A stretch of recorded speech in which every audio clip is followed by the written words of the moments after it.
Hello guys, কেমন আছেন সবাই? আশা করি সবাই ভালো আছেন। আমি তেমন একটা ভালো নেই, কারণ আমি একটু ডিপ্রেশনের মধ্যে আছি। তার কারণ হলো একটাই যে আপনারা দেখতে পাচ্ছেন যে আমি গত ২-৩ দিন যাবত একটু ফেসবুকে কম অ্যাক্টিভ হচ্ছি। তো আমার অনেক ইচ্ছা ছিল এই পেজ থেকে অনেক কিছু করার।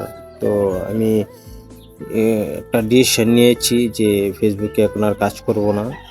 তো আমি ফেসবুকে কাজ করার ইচ্ছাটা একবারই উঠে গেছে। তো আপনারা জানেন যে আমার ফেসবুকে মনিটাইজেশন সেটআপ পেয়েছি আমি, আমার আর্নিংও হয়েছে, আপনারা জানেন। তো অনেক কিছু স্বপ্ন ছিল এই পেজটা নিয়ে। আমি আর ফেসবুকে আসা হবে না। আর আমি কিছুদিন আগে আমার ফোনটা, আরেকটা ফোন ছিল সেটা বিক্রি করে দিয়েছি, আর এই ফোনটাও আমি বিক্রি করে দিব। আর শীঘ্রই আমি ফেসবুক থেকে বিদায় নিব।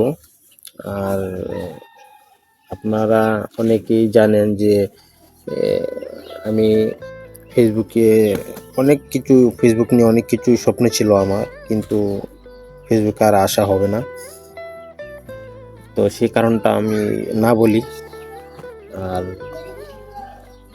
আমার কথা একটাই, যদি আমার কথায় বা আমার ব্যবহারে আমার কোনো কিছু যদি আপনাদের কোনো খারাপ লেগে থাকে, যদি কেউ কষ্ট পেয়ে থাকেন, তাহলে আমাকে ক্ষমা দৃষ্টিতে দেখবেন, সবাই আমাকে ক্ষমা করে দিবেন।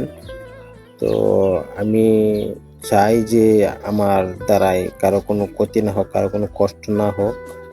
সবাই আমার জন্য দোয়া করবেন, আমিও সবার জন্য দোয়া করব। তো সবার কাছে আমার একটাই অনুরোধ যে আবারও ক্ষমা চাচ্ছি, সবাই আমাকে ক্ষমা করে দিবেন। আর ফেসবুকে আমার আর হয়তো আসা হবে না। তো